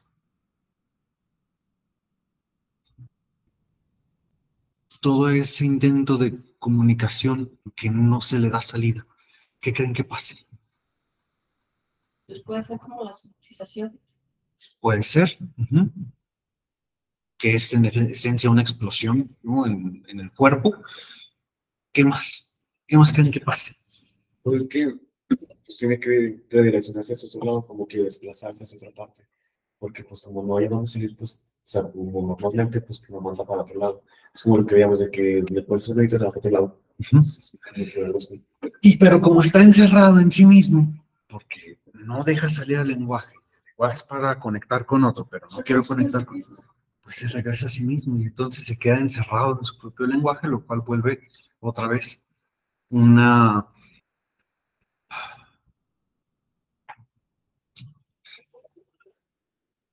Seguramente hemos escuchado esta expresión, ¿no? Los demonios o los fantasmas de cada uno. Una expresión coloquial, ¿no? O sea, los demonios, los fantasmas de cada uno, lo que nos atormenta. Imagínense que todos esos demonios y todos esos fantasmas están encerrados junto con ustedes en una habitación sin puertas. ¿Qué consume? Y ahora imagínense que pues esa habitación soy yo. Consumen. Como lo que veíamos del Tedio, ¿no? Que decía de, pues sí, que cuando tienes el cuerpo de los cansancios, que es el cansancio de ti mismo. Porque a dónde ir, que yo creo que no me lleve, o sea, pues a dónde voy, que no me quite y, o sea, cuando alguien me caiga, pues le digo valioso, lo que quieras, pero como tú ya te has sentido, o sea, ¿qué haces? Entonces se da esta tendencia como, creo que la expresión que llega a usar, ya no sé de quién, pero De alguien, por de ahí. alguien, no sé dónde, pero yo lo leí. Así cité en la tesis, no sé dónde, pero estoy seguro que lo leí. Se vuelve algo rumiante. ¿Qué es algo rumiante? O que te empieza a dar vueltas y te empieza a correr una y otra y otra y otra vez. ¿Por qué? Porque todo ese lenguaje sigue estando ahí, Sí, el no lenguaje sale. no se acaba, pero no sale. Y entonces, Era cuando en el primer semana que tuvimos, el melancólico, tú le conoces como un loco, y es por lo mismo. ahí dándole vueltas y dándole vueltas, casi vamos a ponerlo así para ejemplificarlo, no que sea el concepto técnico correcto, una forma obsesiva. O sea, como le está ahí dándole vueltas y dándole vueltas y dándole vueltas, más o menos así, pero es rumiante, no porque el sujeto quiera, sino porque no le queda de otra, porque no tiene de dónde salir. Y entonces, pues de ahí que veamos ahí un sujeto, imagínate, vuelto loco, vuelto loco. Pero aparte de todo, está vuelto loco en un mutismo. ¿Por qué? Porque lo único que vemos es un serio, sin hablar, sin moverse. Pero todo eso sigue ocurriendo aquí, ¿no? O sea, sigue ocurriendo, sigue ocurriendo, sigue ocurriendo. Y el sujeto así, ¿no? Así nada más. Qué padre. Entonces, por eso, ¿no? Yo creo que es tan atinado, ¿no? Entonces, no hay ningún momento de melancólico que no esté pensando. Pues en teoría, o sea, no, yo creo que es difícil que cualquier sujeto deje de pensar en ningún momento.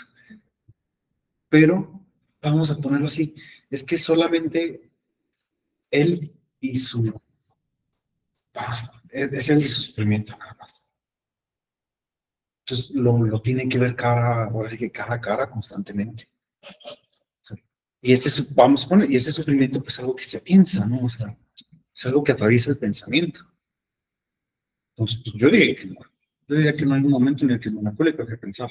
Incluso cuando esté desfallecido, cuando esté así nada más, sin moverse, con su yo completamente desvalido y desfallecido y débil y cansado e inmóvil, ¿no? Va a estar una pregunta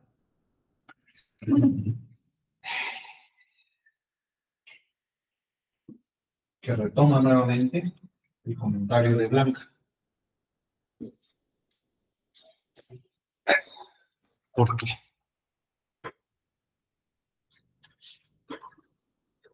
Ojo, y voy a leer de nuevo el comentario de Blanca. Sí, dice, en el texto hay una parte que dice, para el ser hablante la vida posee sentido.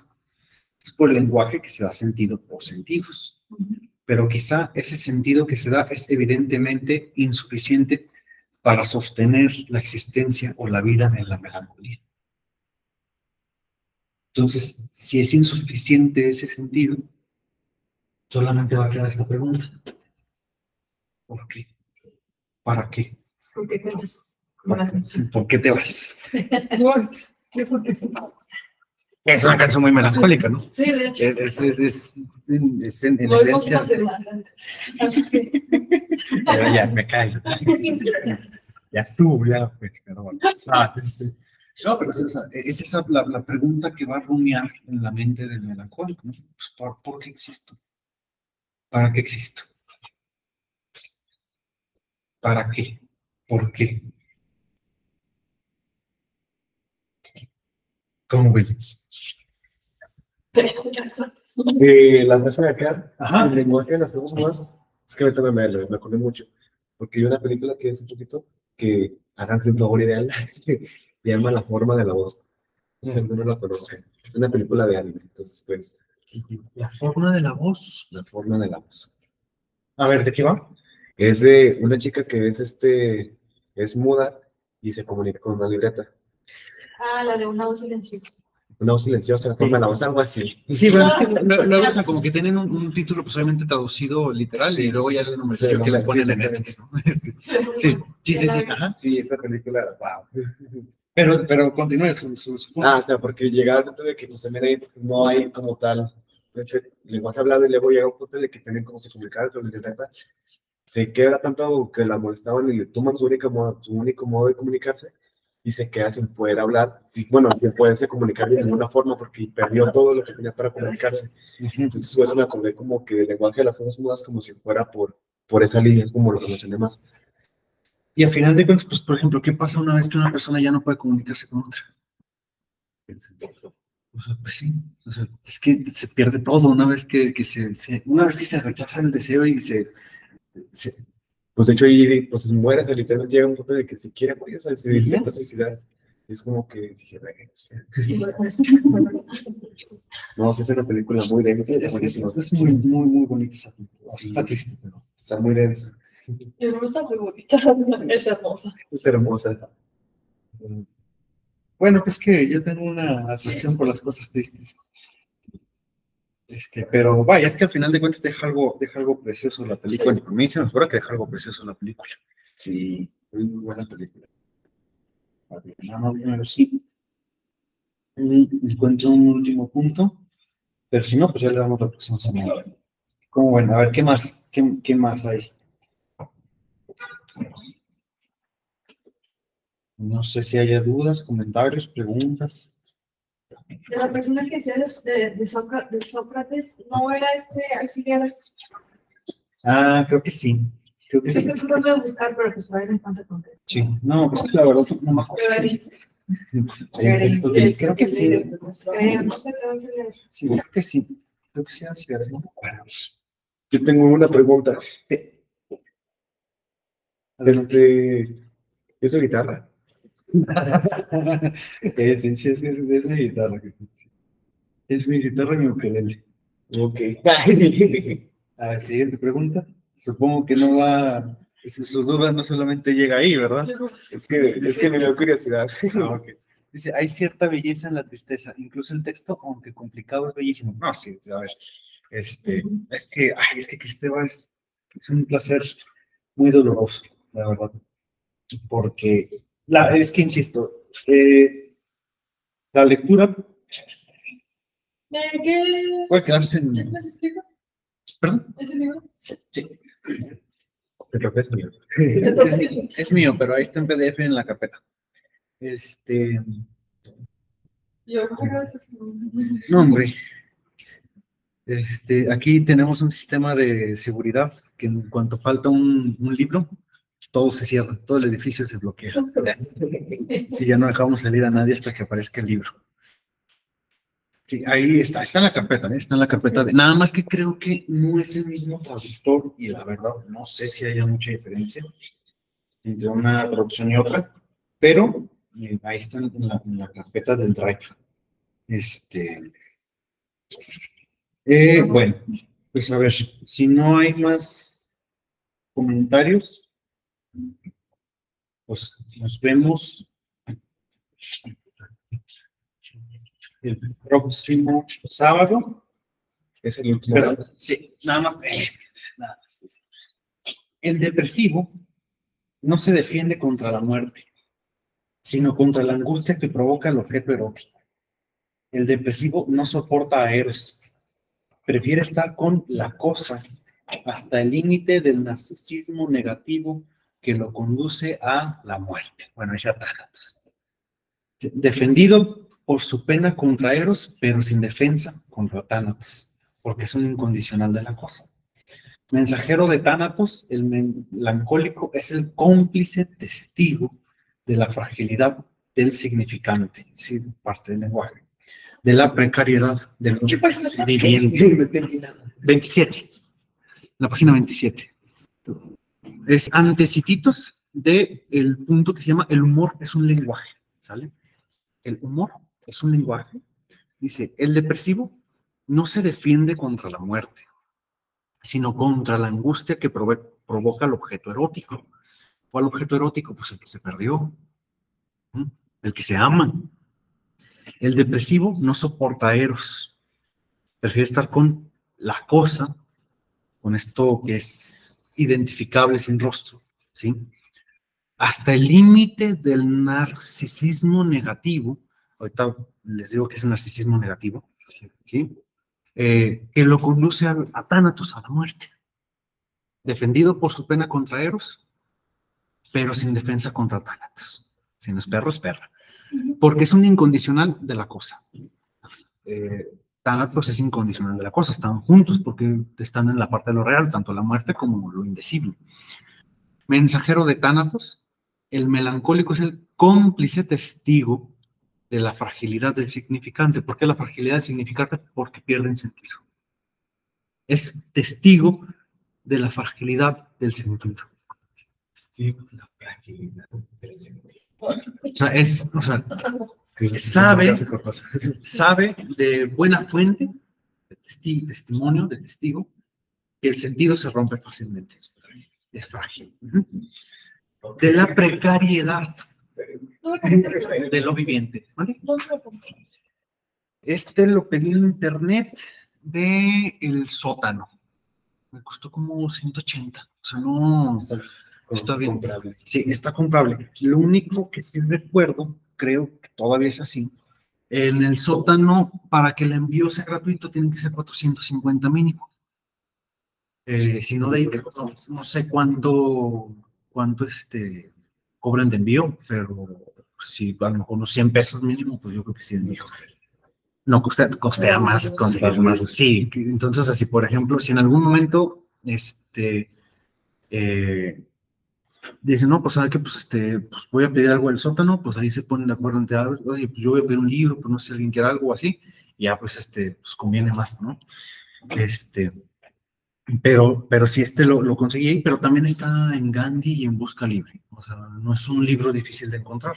Busca Libre, sé que está, no me acuerdo en cuánto, pero seguramente sí se tarda un poquito más en llegar, pero sí llegan, ¿eh? Libros de Busca Libre sí llegan, porque luego ahí cuando empiezan ahí los anuncios y todo es como de, no me animo. No, sí llegan, y llegan bien, llegan bien. Entonces, pues nos vemos ya la próxima semana, es el último, ha sido un recorrido pesado, ¿no? Salimos así todos melancólicos.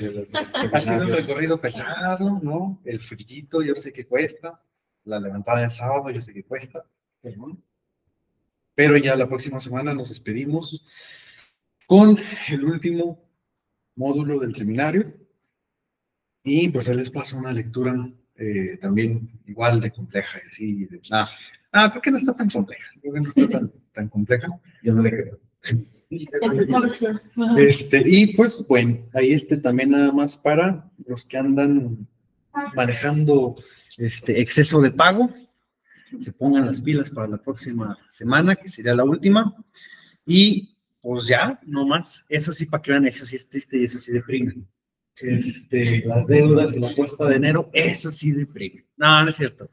Pues ahí les mando un saludo al futuro, a los compañeros que ven esto en grabación, y sí, pues allá a la compañera Fátima, a la compañera Marta, Marisol, no sé si de los que eran de presencial alguien lo vaya a ver, yo lo dudo mucho, ¿no?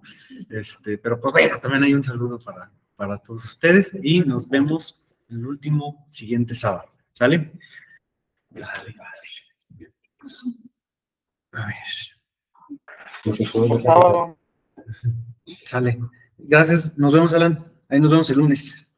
Dice Blanca, gracias. Brenda, me da gusto que hubiera estado aquí presente. Espero no se haya desmayado o algo así por el estilo. Pero ahí nos vemos, ¿sí? Voy a cerrar la llamada, ¿sale? Sí, adelante. La grabación.